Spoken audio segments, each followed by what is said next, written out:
Hello everybody, welcome back. We're on our way to Tatooine, as you see there, but first we have to talk to the General over in the holocom terminal thing room of my ship. What is this room even called specifically? Is it the meeting room? I don't know. General, I'm on Tatooine. Has Master Kuix reported in? Last we heard, Kuix secured our weapons research facility. She's missed every comm check since then. Enemy action is the most likely scenario, but on Tatooine, anything's possible. Aside from the heat, what could be so deadly here? People vanish there all the time. Some are lost to the native sand people, others to natural predators. The rest, who knows? Dr. Godera will brief you on the weapons project. Doctor? The research facility on Tatooine has created a device codenamed the Shock Drum.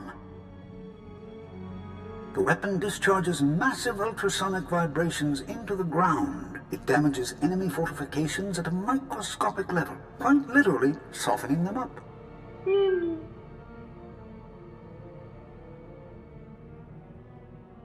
The vibrations will cripple people if they're close enough. But that's not all. The shock drum eventually disrupts the planetary core. At critical mass, the core explodes. Weapon so destructive has no place in the Republic arsenal. We only recently discovered its full capabilities. I banned further testing. However, there's a fully operational shock drum prototype at our facility. If Darth Angral has captured it, the results will be catastrophic. With no word from the facility or Master Kuix, we must assume the worst. I sense Master Kuix through the Force, but it's faint. I think she's dying.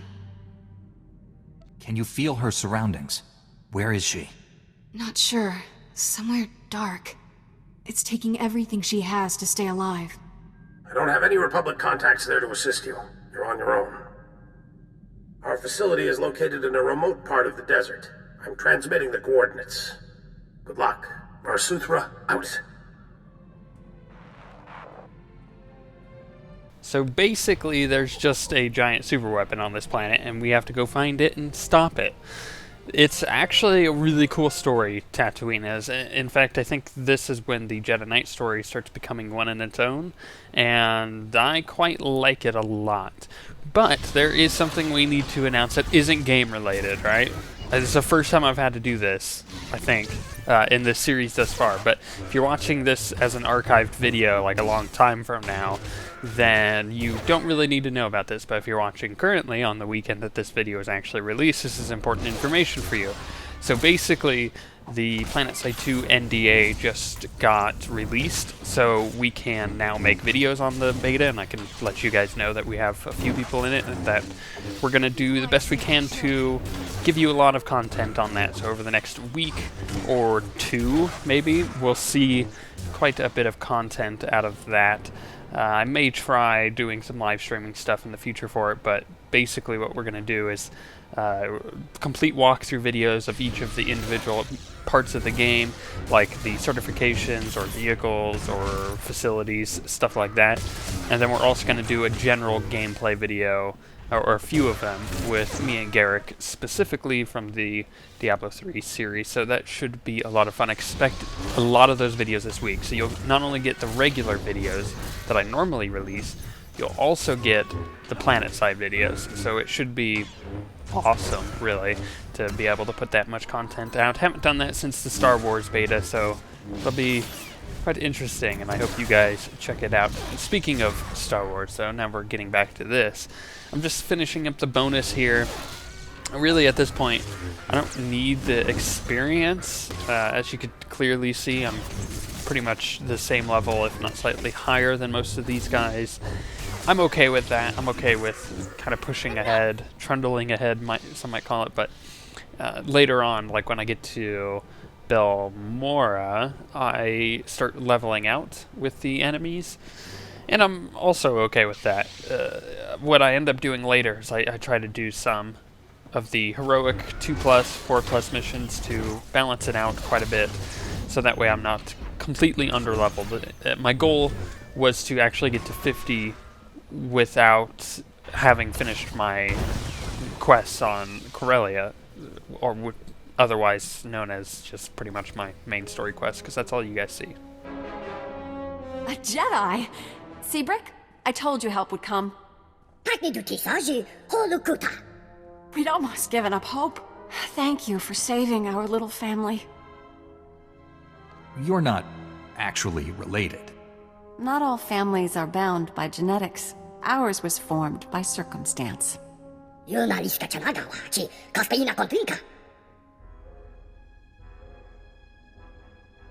Have you come to protect the shock drum, like Master Kawix? What happened to her? She defended us against Imperial soldiers led by a Sith. She fought bravely, but the Sith was stronger. When I find him, he'll learn I don't die as easily. She isn't dead. At least not the last time I saw her. I assumed he was going to kill us all. Instead, he captured Master Kawix alive and ignored us. The Sith destroyed your droids, but he didn't harm us. He said we were no threat, that we didn't deserve to die. I've never known a Sith to show mercy. It was almost like the idea of killing us insulted him. He wasn't kind, but I certainly wouldn't describe him as cruel. The Sith and his soldiers took Master Kawix and the shock drum prototype into the desert. Brick and I were attempting to restore power to this facility and track them down when the Sand People attacked. The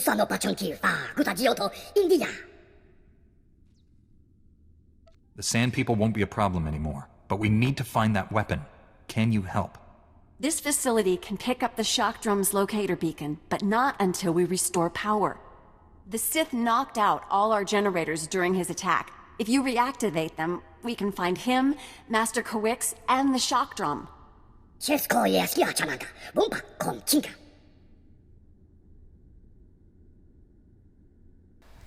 Holy cow, the Jawas are so dang cute. It's always on. Now imagine one being your companion and following you around. That's what it's like to have Blizz as a companion, as a bounty hunter, but it's even more hilarious because he has a giant freaking rocket launcher as his main weapon, and it's awesome, it's amazing. But the more interesting thing at hand is the fact that there was a Sith that came and could have easily slaughtered everybody like Sith typically do, but instead showed almost compassion, or a level of compassion at the very least, and decided to spare people. So this actually does kind of weigh in heavily in my Jedi's mind, because it is kind of one of those, as he said, like, you know, that's not like a Sith to do that. It's interesting. So now there's like this root in his head that the Sith may not be all evil and stuff, and that there may be good Sith, just like there may be bad Jedi, but he's not willing to admit that he's a bad Jedi because, you know, he just doesn't follow the code. Now, speaking of the code, the thing with the Sith is typically they are all evil because because of their mantra, which I'll tell you what that is in a second. The second thing is that they typically come into a training regime that is survival of the fittest, literally survival of the fittest. If you aren't as strong as the other Padawans that are, or I guess acolytes or whatever you want to call them, that are being trained by a Master Sith, then what ends up happening is the stronger ones kill the weaker ones, or vice versa. The weaker ones try to overthrow the strong ones and get killed. So it's just one of those things. It's literally survival of the fittest, and it teaches the Sith to be evil, really. It teaches them no compassion. And the second thing, like I was saying, their little mantra that weighs into that is that this is their code, right? Completely different than the Jedi one. It's peace is a lie, there is only passion. Through passion I gain strength, through strength I gain power, through power I gain victory. Through victory my chains are broken, the Force shall free me. So it's kind of one of those really like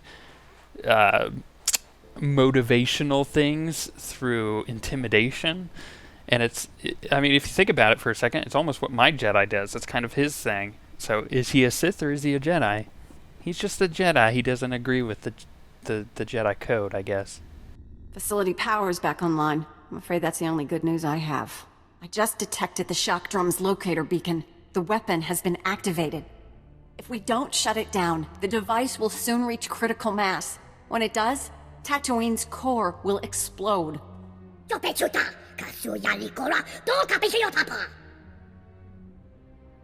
That's why you weren't killed before. The Sith plans to destroy the whole planet. It doesn't make any sense. Tatooine has no tactical value. The Republic barely knows it exists. Pinpointing the shock drum's exact location from here is impossible. The seismic vibrations disrupt our sensors. The general region is thousands of square kilometers. We have to narrow it down somehow. Rick, that's brilliant! The ultrasonic scanners, of course! If your sensors are useless, what good will scanners be? Ultrasonic scanners read seismic disruptions in the ground and trace them to their source. Ultrasonic scanners placed in a wide pattern will triangulate the shock drum's seismic disturbances. They'll reveal its location. Installing the scanners is extremely dangerous. The desert region is deadly. Ideally, we'd send an army. Your droids won't be ready soon enough, Brick. This Jedi is our only hope. I feel Master Kawik's reaching out to me. Something terrible is happening to her. At least we know she's still alive. She doesn't have long. Take the ultrasonic scanners. Place them at these map coordinates. We'll contact you by holo once we've triangulated the shock drum's location. Good luck. Did you catch my Jedi trying to justify what the Sith did? Being like, oh, he didn't kill you because he's just going to destroy the whole planet anyways. That makes so much sense. But it doesn't. It doesn't, one, because they can easily get away, right? If he wanted to kill him, he would easily just kill him and get the satisfaction of that rather than having a super weapon do his dirty work. And the second thing is, I end up meeting him here in a few, and he is not like any Sith that you will ever meet. It's really interesting. So we're just going to come along here, and I'm just planting all of these little beacon things, like so. You just kind of go in a general area and throw them down on the ground. There's also a bonus to kill these Geonosians that are here, and that's also what I do. I kill all of them. I get the extra experience, because once again, I'm trying to match up my experience with the level of things that I'm killing, or at least trying to get slightly above them, so it's a little easier.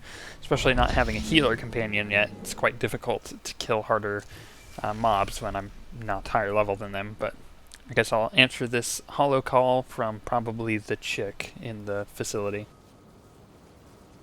I placed the scanners. Do you have a fix on the shock drum? Collating the scanner readings now. No wonder the sensors couldn't find it. It's beneath an abandoned mining complex. I'm sending the coordinates and the shock drum's deactivation code. Everything depends on you now, but we'll be here if you need us. If I fail, Tatooine gets destroyed. You don't want to be here for that. All due respect, Master Jedi. If this planet and its people die, I wouldn't be able to live with myself. I hope we see you again. Heron out. Greetings, Jedi. I am Lord Praven. My master seeks retribution for his son's death. I must give it to him. Lord Sadek tried to kill me on Nar Shaddaa. He's dead now. An admirable victory, assuming you achieved it honorably.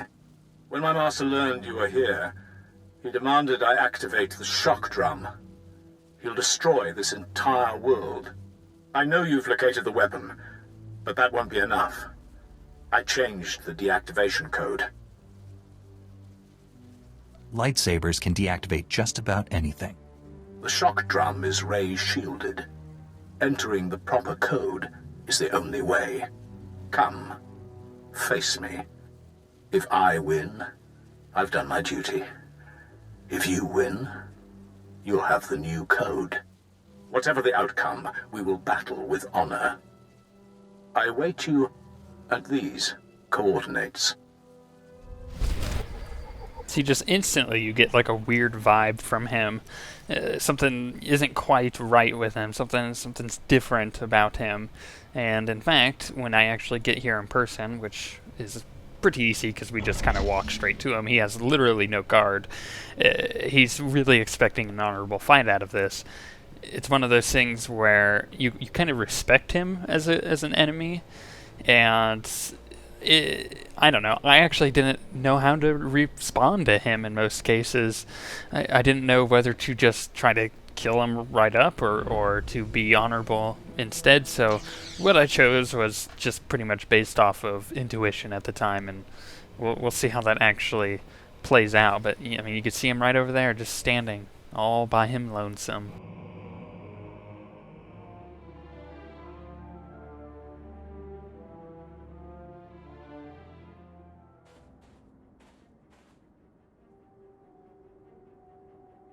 I sense your power. Now I understand why Tarnis was no match for you. His death was my failure. I should have trained him better.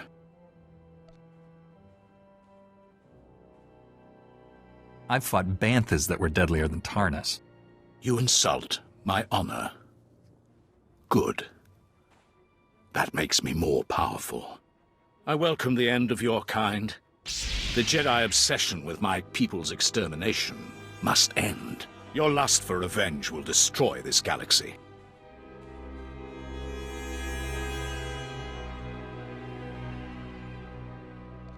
When you challenged me to a duel, I didn't realize you'd fight with words. You prove my point. When faced with a chance to reason, you'd rather kill. Come, let us end this. Die well, Jedi. It's almost like a dog chasing a fire truck, and he finally gets the fire truck, and he doesn't know what to do with it. It's the same with my Jedi. My Jedi is trying to kill Sith, and when he finally reaches a Sith that's kind of reasonable, he doesn't quite know what to do with it, so he just wants to destroy it. Almost very Sith-like of him to begin with. Interesting. Although he's not too bad to kill. I managed to get far enough away to get a charge on him, and usually I would use my Force Legacy ability things, like my Force Choke and all that, but he's just not that powerful. In fact, he wasn't that bad at all. It's pretty easy to take down. Now I get to finally chat with him, though.